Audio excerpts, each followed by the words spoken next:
باللہ من الشیطان الرجیم بسم اللہ الرحمن الرحیم الحمد للہ رب العالمین وصلی اللہ علی سیدنا محمد وآلہ الطیبین الطاہرین اما بعد فقد قال رسول اللہ صلی اللہ علیہ وآلہ وسلم من سعادت المرء المسلم الزوجة الصالحہ والمکان الواسع والمرکب الہنی والولد الصالح۔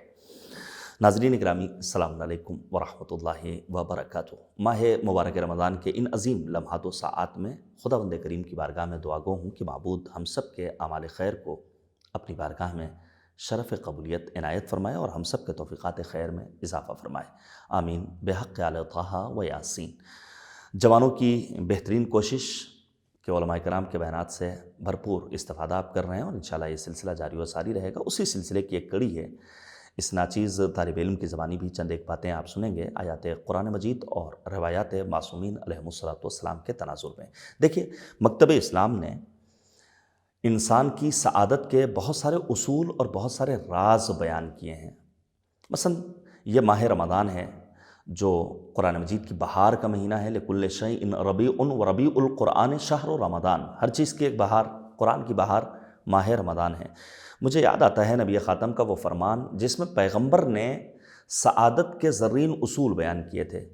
پیغمبر فرماتے ہیں ان اردتم عیش السعداء و موت الشہداء، اگر تم یہ چاہتے ہو تمہاری زندگی خوشبخت ہو، سعادت مند ہو، اگر تم یہ چاہتے ہو کہ تمہاری موت شہداء جیسی موت ہو، اگر تم یہ چاہتے ہو کہ روز محشر اور قیامت کے دن کی گرمی سے اپنے آپ کو محفوظ رکھو، اگر تم یوم الحسرہ کی حسرتوں سے اپنے آپ کو امن و امان میں رکھنا چاہتے ہو، فدرس القرآن، تو اپنے آپ کو قرآن سے وابستہ کرو، قرآنی تعلیمات سے اپنے وجود کو مزین کرو۔ تو خوشبختی کا ایک راز کیا ہے؟ قرآن کریم سے وابستگی۔ سر دست آج جس حدیث مبارکہ کو پیش کرنا چاہتا ہوں اپنے جوانوں کے سامنے، وہ سعادت کے حصول کے سلسلے میں ہے۔ نبی آدم ختم مرتبت حضرت محمد مصطفیٰ صلی اللہ علیہ وآلہ وسلم کا فرمان ہے، کسی بھی مسلمان انسان کی سعادت کے لیے 4 چیزیں درکار ہیں۔ الزوجۃ الصالحہ، نیک بیوی۔ ظاہر معاملہ دو طرفہ ہے، کسی مرد کو اچھی خاتون مل جائے، کسی خاتون کو اچھا شوہر مل جائے، اس کی زندگی گلزار، اس کی زندگی، اس کا گھر، اس کا گھرانہ جنت نظیر، گلشن کے مانند معطر، جہاں خوشبو کے سوا کچھ اور نہیں۔ ظاہر ہے شہر لکھنؤ سے جناب میر انیس علی اللہ مقامہ نے برسوں قبل کہا تھا، ہر جا تیری قدرت کے ہیں لاکھوں جلوے، حیراں ہوں کہ دو آنکھوں سے کیا کیا دیکھوں۔ کائنات کے ذرات، موجودات عالم، مخلوقات عالم، یہ پروردگار عالم کی نشانیاں ہیں جنہیں دیکھ کر کے ہم خدا کی خدائی کو سمجھتے ہیں، لیکن کیا کہنا کریم پروردگار کا۔ معبود نے قرآن مجید میں اپنی ایک نشانی بیان کی، وَمِنْ آیَاتِهِ أَنْ خَلَقَ لَكُم مِّنْ أَنفُسِكُمْ ازواجا لتسکنوا الیہا وجعل بینکم مودۃ ورحمہ ان فی ذلک لآیات لقوم یتفکرون۔ یہ جو اللہ نے تمہارے درمیان رشتہ ازدواج قائم کیا اور مودت و رحمت قرار دی، اسے اللہ نے صاحبان فکر کے لیے اپنی نشانی قرار دی ہے۔ انشاءاللہ کہ ہمارے یہاں رسم و روایات سے اور فضول خرچی سے دور ہو کر کے جوانوں کی شادی کا انتظام کرنے کا چلن عام ہو جائے، اور ہم شادی جیسے مرحلے میں دنیا داری کو نہ دیکھیں، دنیا کیا کہے گی، ظاہری بیوٹی کو نہ دیکھیں، بینک بیلنس کو نہ دیکھیں، بلکہ نبی آدم کے فرمان کے مطابق علیکم بذات الدین، جس کے دین سے تم مطمئن ہو، جس کے دینداری سے تم اطمینان حاصل کر لو، تو بس وہاں رشتہ دے دو۔ بہرحال گھر کا ماحول خوشنما بنانے کے لیے مرد و زن دونوں کو آپس میں محبت کرنی ہوگی، ایک دوسرے کی قدردانی کرنی ہوگی۔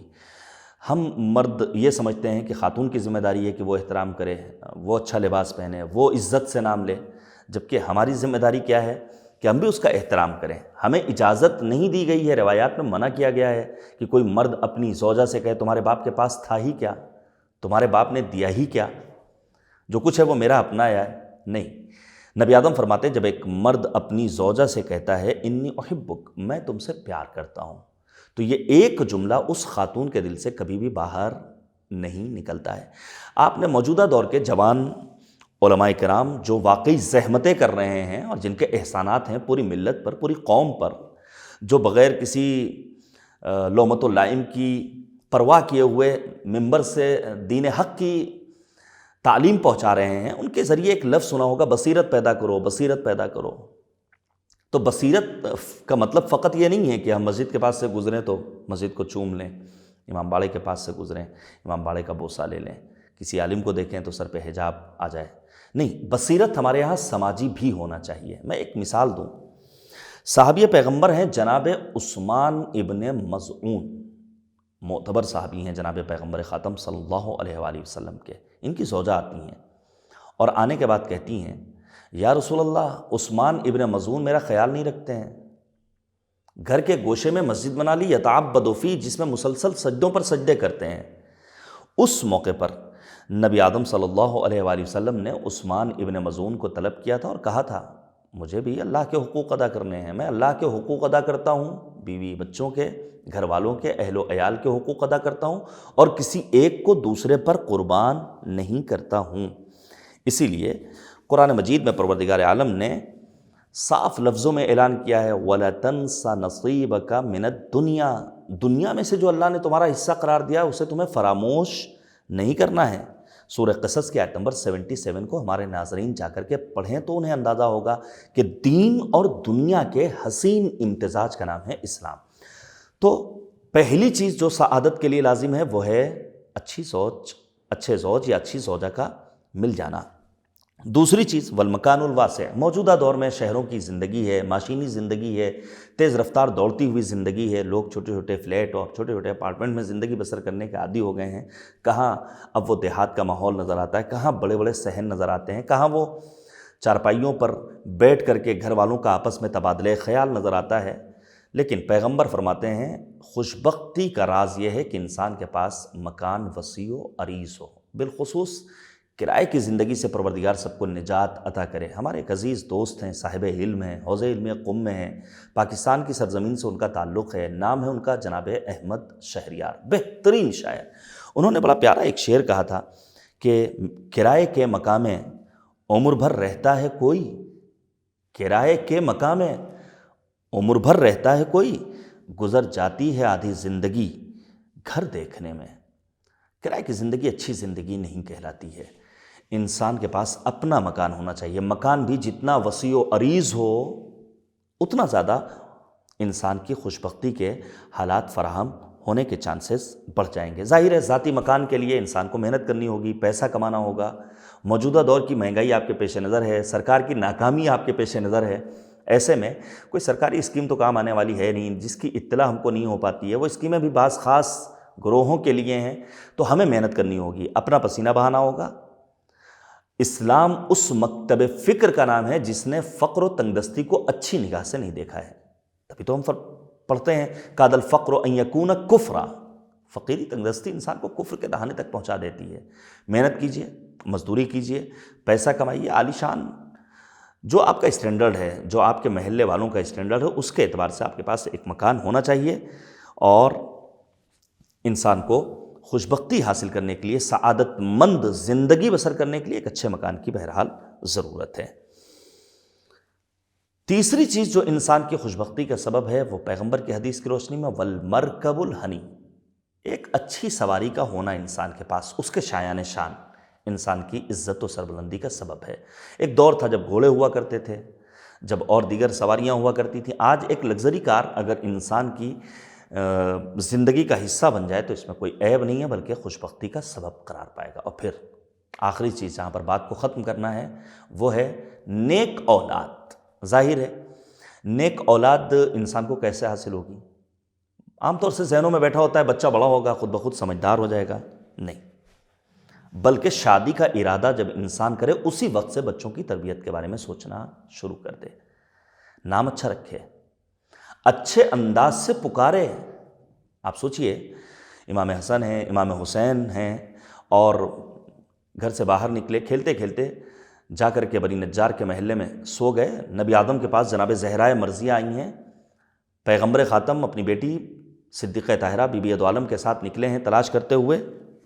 کیا دیکھا کہ دونوں محو استراحت ہیں۔ نبی آدم نے آغوش میں لیا، بوسہ دیا، شانے پر بٹھایا، مسجد میں لے کر آئے، اور پھر آنے کے بعد نبی آدم نے اپنے اصحاب کے درمیان بھری مسجد میں یہ اعلان کیا یہ میرے نواسے ہیں، جو ان سے محبت کرے وہ مجھ سے محبت کرنے والا ہے۔ یا پھر ایک دوسری روایت میں ملتا ہے کہ امام حسین علیہ السلام کی کمسنی 3 برس کی عمر، گھر سے باہر نکلے ہیں، شہزادی کونین امام حسین کی تلاش میں مسجد کے دروازے تک گھر سے 70 مرتبہ آئی ہیں۔ ظاہر ہے اولاد کا مسئلہ ہے، 70 مرتبہ کیا 700 مرتبہ انسان کو آنا پڑے تب بھی وہ آئے گا۔ اور پھر اس موقع پر امام حسن کے پاس آتی ہیں، جبکہ امام حسن کی عمر 4 برس، اور آنے کے بعد کہتی ہیں قوم یا بہجت قلبی۔ آپ دیکھیے امام حسن کو کس انداز سے خطاب کر رہی ہیں، یا بہجت قلبی ونور عینی، نور نظر، میوے دل، دل کا سرور، آنکھوں کا چین، قلب کی ٹھنڈک۔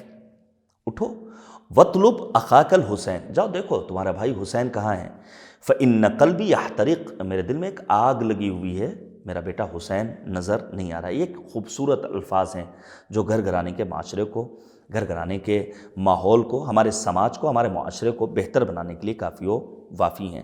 بہرحال گھر کا ماحول جتنا اچھا ہوگا بچوں کی تربیت اتنی ہی اچھی ہوگی۔ بچوں کی تربیت میں چند چیزیں مؤثر ہوتی ہیں، ایک تو خود ماں کی آغوش، باپ کی تربیت، دوسری چیز استاد، تیسری چیز سماج، معاشرہ، کہاں انسان زندگی بسر کر رہا ہے۔ تبھی تو آپ مصعب ابن عمیر کی زندگی پڑھیے گا، خود دامن اسلام سے وابستہ ہوئے لیکن ماں باپ دامن اسلام سے وابستہ نہیں ہوئے۔ اس کے برخلاف بہت سارے افراد ملیں گے جہاں ماں باپ تو دامن اسلام سے وابستہ ہوئے لیکن اولاد نے اہل بیت اطہار علیہم السلام کا ساتھ چھوڑ دیا۔ حتیٰ کربلا میں بھی اس کے نمونے آپ کو نظر آ جائیں گے۔ رب کریم کی بارگاہ میں دعا ہے معبود ہم سب کو دین فہمی کا شعور نصیب فرما اور ہمیں سیرت اہل بیت طاہرین پڑھنے، سننے، سمجھنے کی توفیق کرامت فرما۔ ناظرین آج کی گفتگو یہیں پر ختم کروں گا، انشاءاللہ کل کی گفتگو میں پیش کروں گا کہ بچوں کی تربیت کیسے کی جائے اور بچوں میں بیٹے پسندیدہ ہیں یا بیٹیاں، دونوں میں فرق کیا ہے، کس نبی نے بیٹی کی آرزو کی ہے۔ اپنی دعاؤں میں یاد رکھیے گا۔